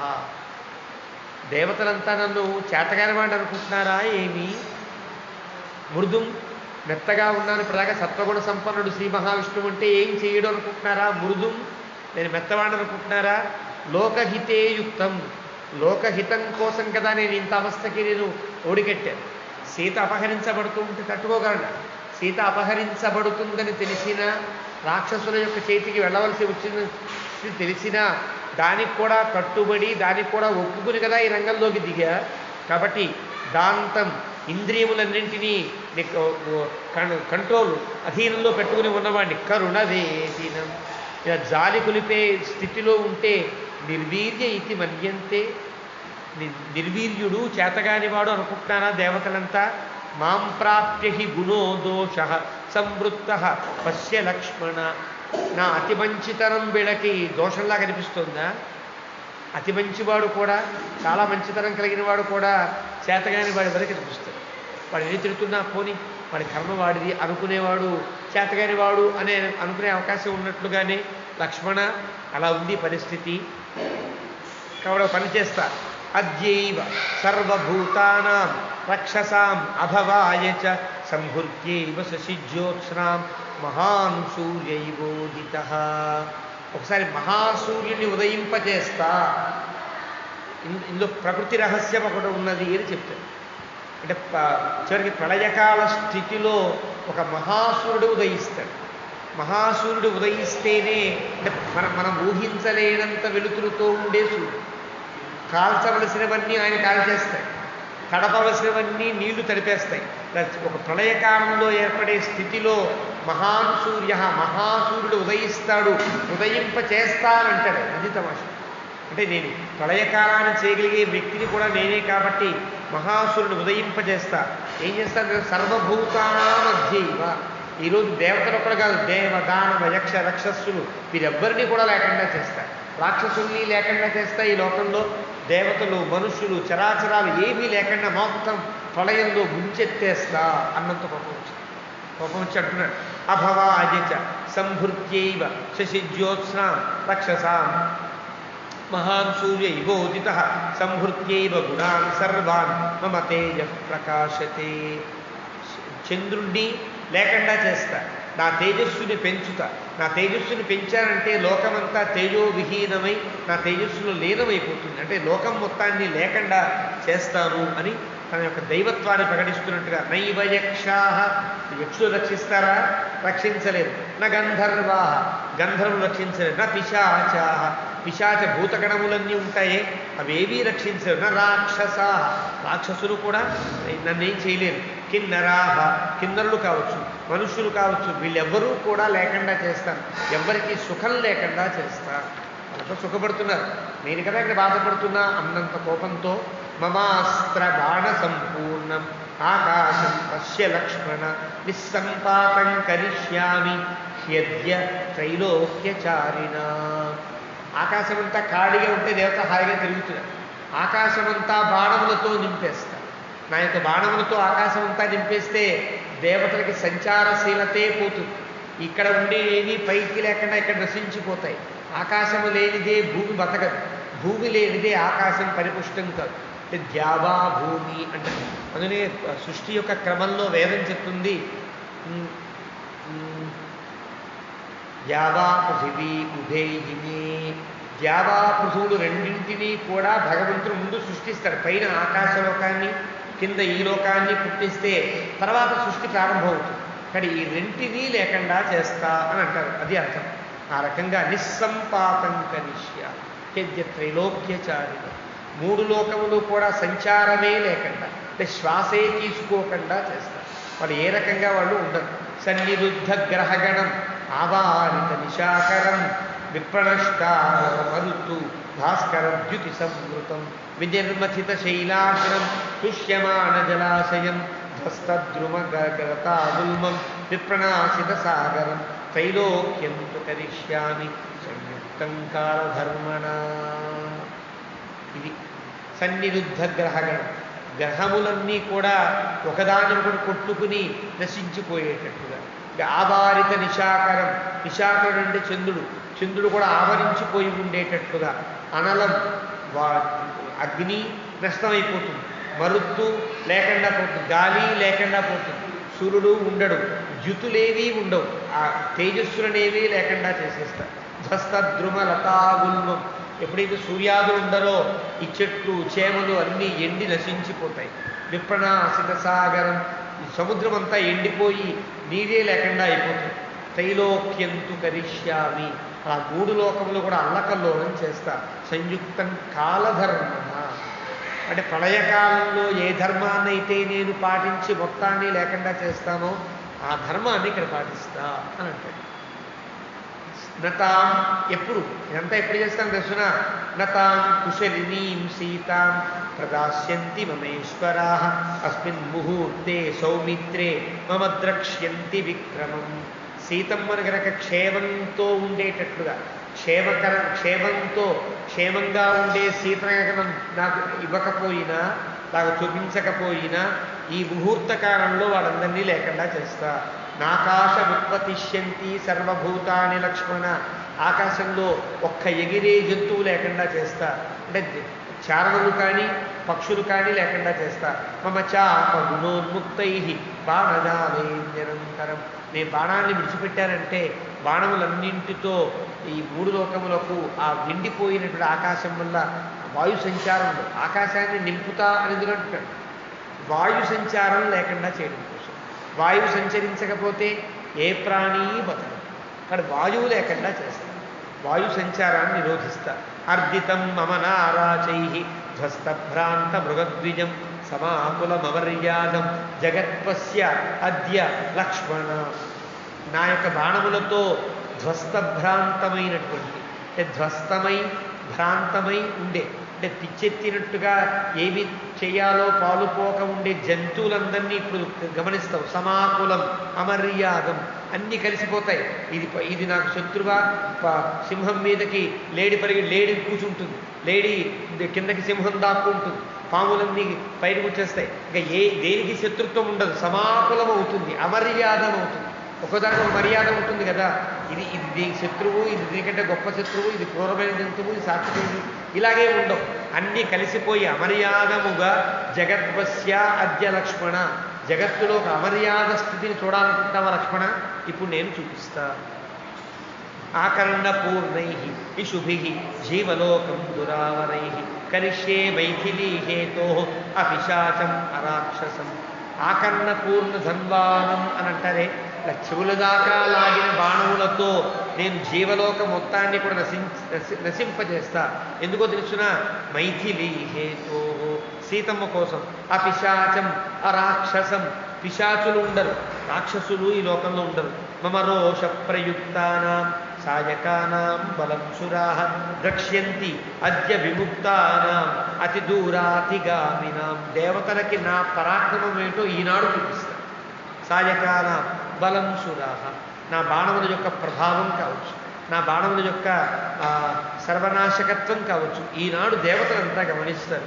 అతి దూరాతిగామినాం, వాడు ఎంత దూరానికి పరిగెత్తి పైనుంచి చూస్తున్నప్పటికీ కూడా వాళ్ళందరికీ నా బలం యొక్క ఔన్నత్యాన్ని, బలం యొక్క ఒక తీవ్రతను తెలియజేస్తాను. నైవ దేవాః, దేవతలు కాదు కదా. నా దైతేయా, దితిపుత్రులే రాక్షసులు కాదు కదా.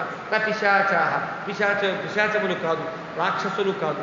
వీళ్ళంతా కూడా భవిష్యంతి మమ క్రోధాత్, నాకు గనక కోపం వస్తుంది, ఈ కోపానికి వాళ్ళెవరు తట్టుకోలేక త్రైలోక్యే విప్రనాశితే, 3 లోకములు కూడా నశించిపోతాయి. దేవదానవ యక్షాణం లోకాయే రక్షసామపి బహుధా భవిష్యంతి బాణౌఘై శకలీకృతాః. దేవదానవ యక్షాదులంతా రాక్షసులు కావచ్చు, వీళ్ళంతా కూడా ముక్కలుగా నా బాణంతో వీళ్ళందరినీ చేసేస్తా. నిర్మర్యాదానిమాం లోకాన్ కరిష్యామి అద్య సాయకై. నిర్మర్యాద, ప్రతిదానికి ఒక హద్దు ఉంటుంది, హద్దులు తుడిపేస్తా. అంటే సముద్రానికి హద్దు తుడిపితే అది మొత్తం ముంచెత్తు, గాలికి గాలికి కూడా ఒక రకమైనటువంటి వేగంతో వెళ్ళాలని నియమం ఉంటుంది కాల యొక్క భౌగోళిక స్థితిలో.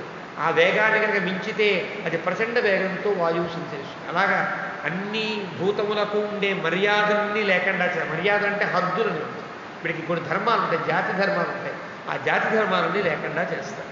ఆ తరువాత అప్పుడు భయపడి దేవతలంతా అలా చేస్తూ ఉంటే, దేవతలు చెట్ట చివరి వారు కదా, వాడు భయపడి నదాస్యంతి మమేశ్వరాః హృతామృతావా, దీనికి వల్ల భయం కలిగిన దేవతలు అప్పటికీ కూడా నాకు ఇవ్వకపోతే ఈ 3 లోకములు కూడా లేకుండా చేస్తా. తథా రూపాం హి వైదేహి నదాస్యంతి యది ప్రియాం నాశయామి జగత్సర్వం త్రైలోక్యం సచరాచరం. నాకు గనక తథారూపాం అంటే అదే విధంగా నేను అపహరించక ముందు సీతమ్మ ఎంత కుశలినిగా, ఎంత క్షేమంగా ఉన్నదో అంత క్షేమంగా నాకు సీతమ్మను కనుక అప్పచెప్పకపోతే దేవతలైనా రాక్షసులైనా ఎవరైనా నాశయామి జగత్సర్వం, జగత్తు మొత్తాన్ని నశింపజేస్తాను.